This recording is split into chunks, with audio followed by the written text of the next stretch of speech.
Presentation on self-care during times of stress. I'm Julie Vargas. I'm a wellness consultant with the Best Health Team and Sharp Health Plan. And this is Caitlin. Hi, everybody. I'm Caitlin Gaho. I'm with the Sharp Health Plan and the Best Health Team as well. I'm a wellness coordinator here. We're happy to be here. We're excited today to talk to you about self-care during this very unique time of COVID-19. So what our focus today is going to be on is really focusing on why this time is particularly stressful and what makes it so unique, some self-care strategies to cope with COVID-19, and then specifically some stay-at-home orders and strategies from working home effectively and making tangible goals. And then we're going to hop into some mindfulness practices, just so that you have some things in your toolbox to really set yourself up for success when you're feeling like you're really stressed. And then we have some virtual resources for you as well. So to start, what makes these times particularly stressful? There's a lot of things. We're all living our lives in very, very unique ways. And, you know, I will say that as we are all experiencing this pandemic together, this is, none of us have lived through a pandemic before, but we need to really focus on what about this is stressful and then use some of the techniques that we know from stress management and really working to reduce that to bring us to a better place. So first off, fear, feeling disconnected from family and friends, being uncertain about the future, financial troubles, all of these things really give us a lot of stress. And some of these are internal stressors, while some of them are external stressors. Internal stressors are often the way we think about things, the way we feel about things. But the external stressors, like the pandemic, like changes in routine, these are things that are outside of our control. And we'll talk a little bit more about that when we talk about coping mechanisms and how we deal with those fears as we move forward. So where do we begin? You know, so we generally, when we talk about stress in other presentations before the pandemic, we usually use this stress quiz to just get a good feeling about where we're at and what kind of support we have. So this was our usual stress quiz. It was adapted to fit these times. So what I'm going to do is I'm going to read through these statements. And what I want you to do is think about whether these statements are true for you or not. So to start, I have people I can reach out to for support right now when I'm feeling upset or overwhelmed. The second, I feel comfortable expressing how I feel when something is bothering me. I find reasons to laugh and feel grateful even when going through difficulties. At a time when we are all building new routines, I am making it a priority to sleep, exercise, and eat right. And lastly, I'm able to calm myself down when I start to feel overwhelmed. So really think about your responses to those questions. Are they true for you or no? And so what we want to really focus on is how to deal with those no responses, because those are the really big red flag things that we need to start building our capacity to support those stressful times. So as we move through these next slides, these are the 6 strategies that we're going to be focusing on that can really help you with no responses.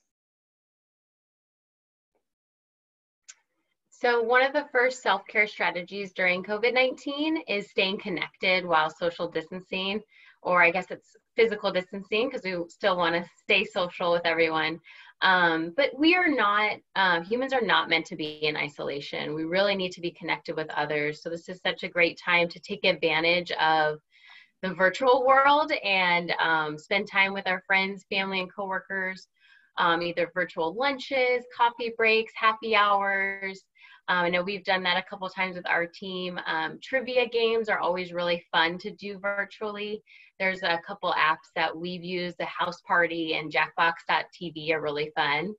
And then sending a thoughtful text, email, even mailing a card, decorating something for somebody and dropping it off, sending meals, delivering groceries, flowers, just fun things like that, thinking outside the box where we can still stay connected with each other. And then also continue virtually attending your groups, your church groups, your yoga classes, exercise classes. A lot of book clubs, things like that. Everybody is kind of transitioning to virtual spaces. So continue those things. That's super important right now. Another strategy is to get moving. We want to stay up with our physical activity, as well as maybe starting something now that we may have a little bit extra time in the morning or in the evening. So don't let those stay-at-home orders mean like you can't make time for exercise. Any physical activity can help relieve the stress. It helps with your anger, frustration, any overwhelming feelings that you're having throughout the day with a lot of work. Maybe your family's home, or your friends, or your roommates are home. Everybody's all in one space, so it can get really overwhelming. So that physical activity releases endorphins that help increase your mood. And even if you don't have that 30-minute period to do the activity in, maybe you can break it up into 3 10-minute spaces. So maybe 2 10-minute lunch breaks or breaks for walks, and then another 10 minutes of crunches or something else that you could do that can increase to that 30 minutes. And virtual workouts are great too. A lot of trainers and group exercise instructors are posting their workouts through Zoom or other online portals. And then also we have a great resource that you guys can utilize through Sharp Health Plan called Studio Sweat on Demand. And we'll talk a little bit more about that, but it's just a great kind of like a Netflix resource for workouts. So you can just watch somebody and a group exercising like you would, like if you would be there, and then you can choose what types of exercises you want. So it's really great. It's a cool resource. We'll talk a little bit more about that at the end. Yeah, definitely. Another great self-care strategy is practicing gratitude and compassion.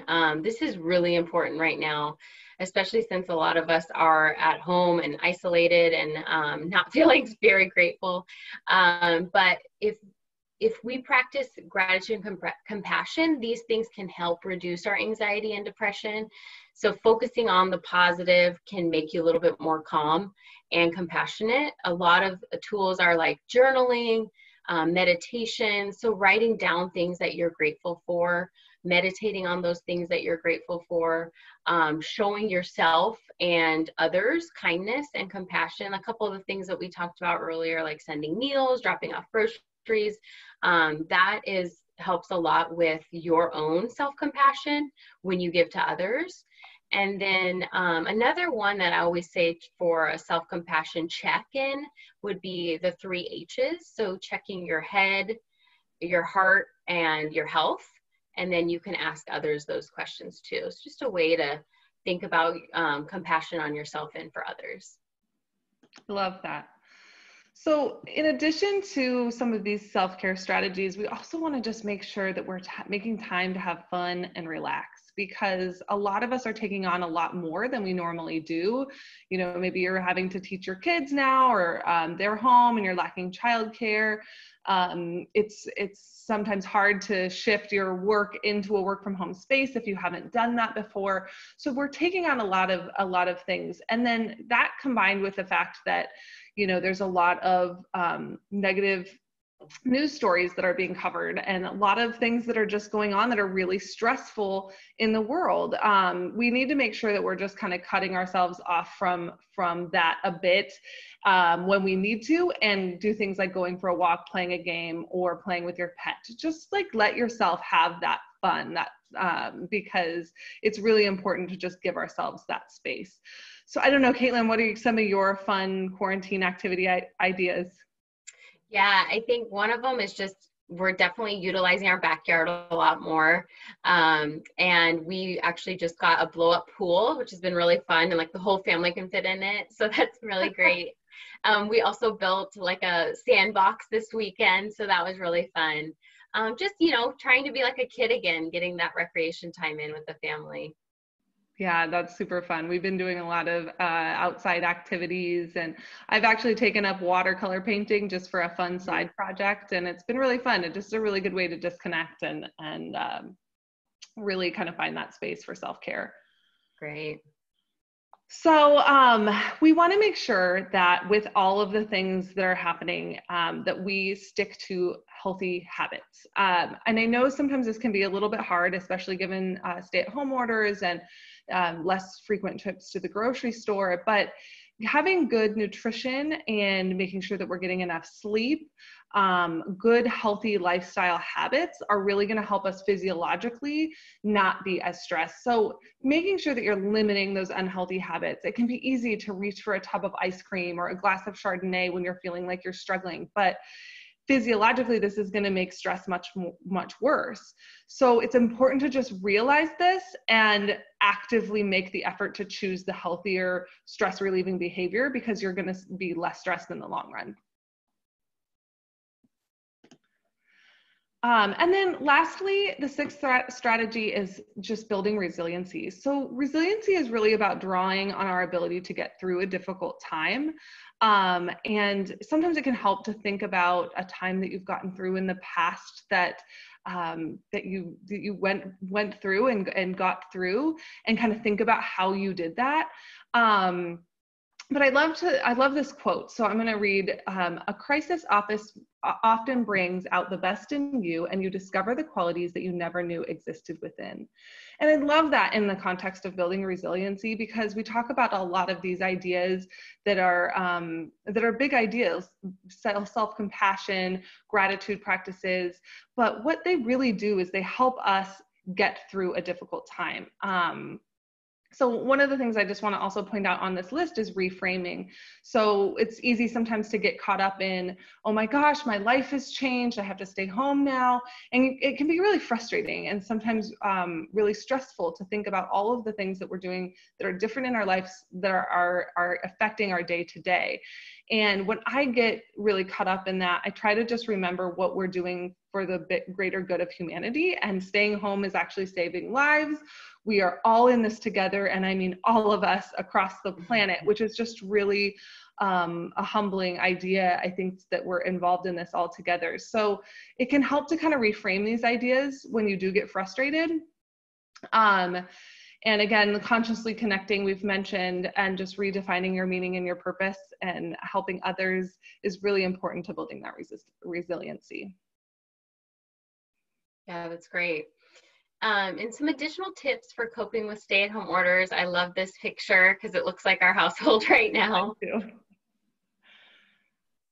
So yes, we're going to talk about working from home strategies. I know a lot of us are working from home. Our whole entire family, our roommates are working from home together. It's just our new normal now. So the biggest thing I think is definitely to create a routine.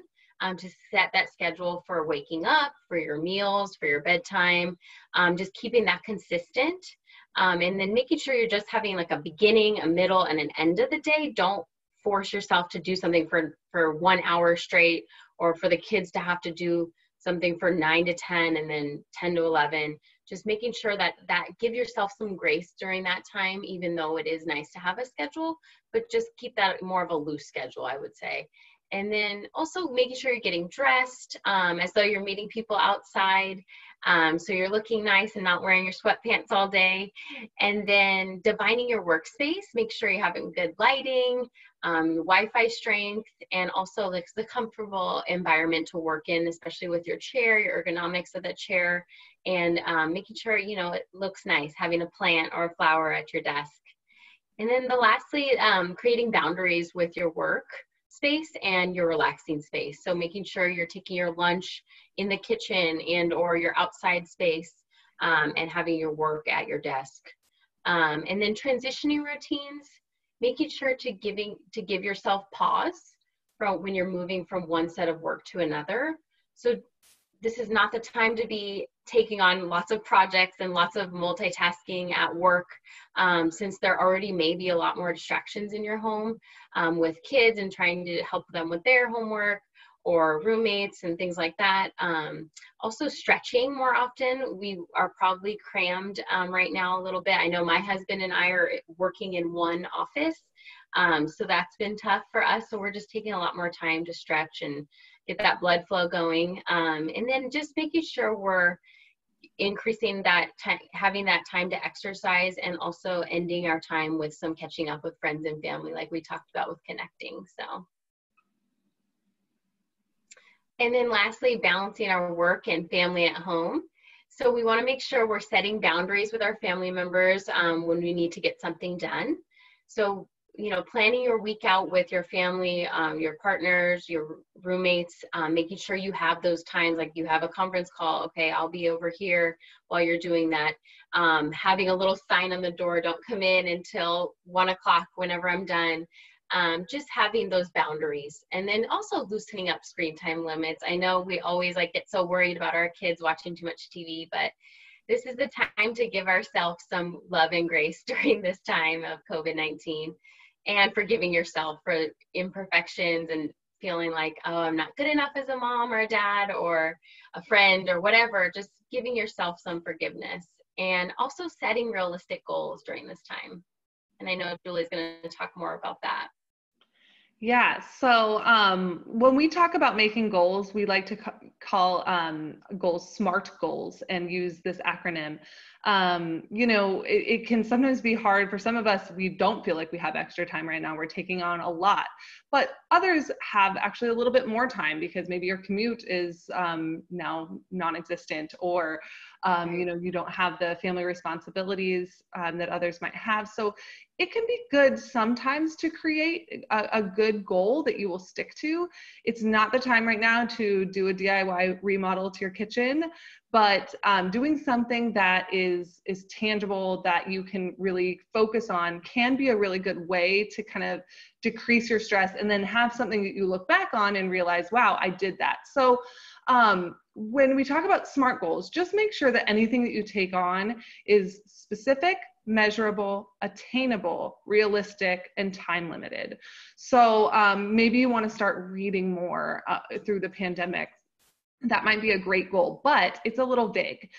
So if you give yourself, I want to read 2 books by the end of the month, that would be something that's much more specific and maybe attainable and realistic for you. I'm a slow reader, so I'm not sure it would be realistic for me, but if it is for you, that would be a good example of something that you could really get to actually accomplish, and something that's measurable. So just keep that in mind when you're making goals, because we also don't want to be taking on too much. It can add to our stress during these types of times. So just use this if you decide to make a goal for yourself. So now we're going to move into a little bit of practice. This is a mindfulness exercise, and you can use this anytime you really start to feel like lost and just stressed and need a moment to yourself. So we're going to play this video and sit here along with you and do it with you, and just take this moment together to really stop and breathe. Mindful breathing. Close your eyes and rest your hands on your knees. Bring your attention to the touch of your body on your seat. Feel the weight of your body on your chair or cushion. Make sure that your back is straight and that you're comfortable.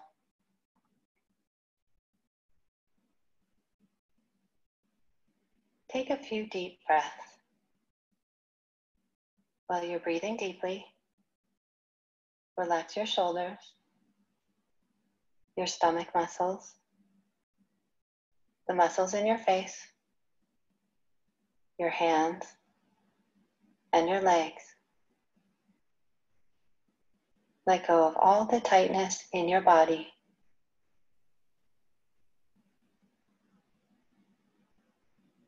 Now bring your attention back to your breath.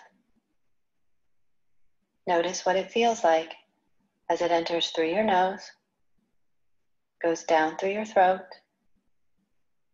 filling your lungs, and back out through your nose.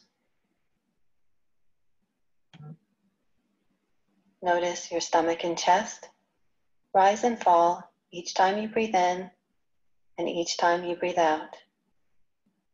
And just allow your breathing to be natural and relaxed.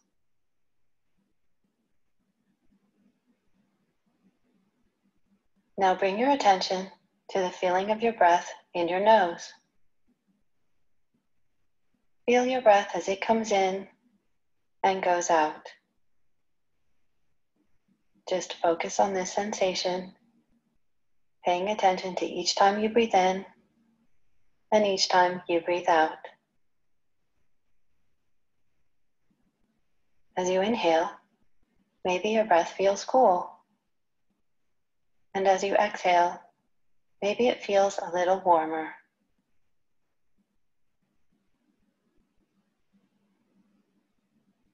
When your mind wanders, or if you become distracted, just notice what's going on in your head, and then gently bring your attention back to your breath, going in and out. Focus on the feeling of your breath and allow thoughts and feelings to come and go in the background.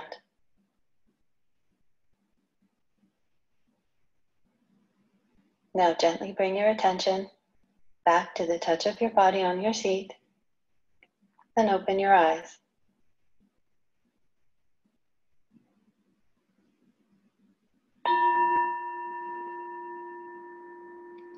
Great. Well, we hope that that exercise really helped everybody just kind of relax and decompress. And it's amazing how just 3 minutes can really do that for ourselves. Yeah, and that comes from a mindfulness practice called STOP, with the acronym STOP. So stop, take a breath, observe, and proceed. So that's just something you can use in everyday life. Like if you're just getting overwhelmed, that's a great thing to do. So awesome. And we have a couple more exercises that we'll share with you just so that you have some more tools. yeah, and one of the mindfulness activities is called 5, 4, 3, 2, 1. And mindfulness is just where this brings you back into the present and into your body. So that was one of the mindfulness practices we just did with the breathing. This is another one. Just finding 5 things that you can see, 4 things you can touch, 3 things you can hear, 2 things you can smell, and 1 thing you can taste. So that just brings into the things that are true and right at this moment. Another one is a compassion mindfulness activity. So where you would be sharing compassion with yourself and the world. And something you can do is just repeating a phrase, may I be safe, may I be calm, may I have peace. And you can repeat that for your friends, your family, your communities, your city, and naming people as well. And this can happen while you're washing your hands or doing the dishes, just 20 or 30 seconds at a time. It's a great idea. Yeah. So in addition to these practices, we have some resources listed out here for you today. Some of them are things that we do on our team, but other things are just resources that have been passed along to us from being in the wellness space. So Best Health offers health coaching. I'll go into that in more detail in just a second. But we also have a lot of great resources on our portal. Online wellness workshops with various topics can really help you explore a lot of health issues right now and make sure that you're staying healthy and not stressed. And then also we mentioned Studio Sweat on Demand. And like we said, it's virtual workouts that are offered at a discounted price for our Best Health members. And this can be a really, really great way to get connected with your physical activity routine and just feel like you're actually in a gym. So it's a good, with very little equipment if you don't have it. So that can be a cool thing to try out. And then as far as podcasts or apps, these 2 at the top, The Science of Happiness and The Happiness Lab, both of those are podcasts that explore scientific research on happiness.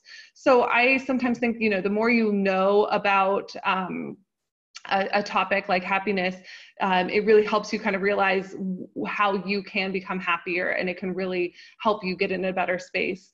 So those could be 2 cool ones to try out. And then the little friendly dog at the bottom there, he is from the Down Dog app. And that's another one that's been really cool. I know Caitlin and I and the team have been trying this one out, but they have all sorts of different workouts for yoga. They have HIIT, bar. They have 7-minute workouts on all sorts of different things. And you can kind of customize it to how much time you have too, which is really cool. So anyway, they have a free trial of that available for educators and those in the healthcare sectors. So if you fall into one of those sectors, we have that listed in our resources as well. And then some great websites, the Greater Good Science Center. Calm is an app, but they also have a website where they've got some really, really great resources listed on there. And then WellCOA is the Wellness Council of America, and they're kind of our go-to for a lot of really great wellness information, and they've got a really good package for COVID-19 resources. So those are some things you might want to check out if you're feeling like you need a little extra support, or maybe you're an employer and you want to support your employees. These can all be really good resources to send out. And then just to go into a little bit more depth on our coaching program. So we have over the phone coaches, and it's a no-cost 6-week program where you work with a coach, same coach every week. You really get to know that coach. And this is a goal-oriented program, kind of using the same types of SMART goals that we talked about before. And coaches aren't people who are going to come in and say, this is what you need to do to be healthy, or let me tell you how you need to de-stress. What they do is they take your goals. What do you want to do? And they help you find the barriers and challenges that maybe have prevented you from getting there in the past. So they can just be a really, really helpful resource. It's evidence-based. And they cover a wide variety of topics, anything from weight management, tobacco cessation, nutrition, exercise, and stress. So if you want to reach out to that team and get started, this might be a really great opportunity to do so. So we'll close out here with a quote. Self-care is never a selfish act. It is simply good stewardship of the only gift I have, the gift I was put on earth to offer others. Anytime we can listen to true self and give the care it requires, we do it not only for ourselves, but for the many others whose lives we touch. Parker Palmer. I love that. It's so true. This is just a space where we all really need to give ourselves some care and some time. There's a lot going on in the world, and we're all dealing with it together, but we hope that these resources and information can kind of help draw on some of your own abilities to deal with this. So we hope all of you are staying well. This is our team. So from us to you, stay healthy, and thanks for listening. Thank you, guys.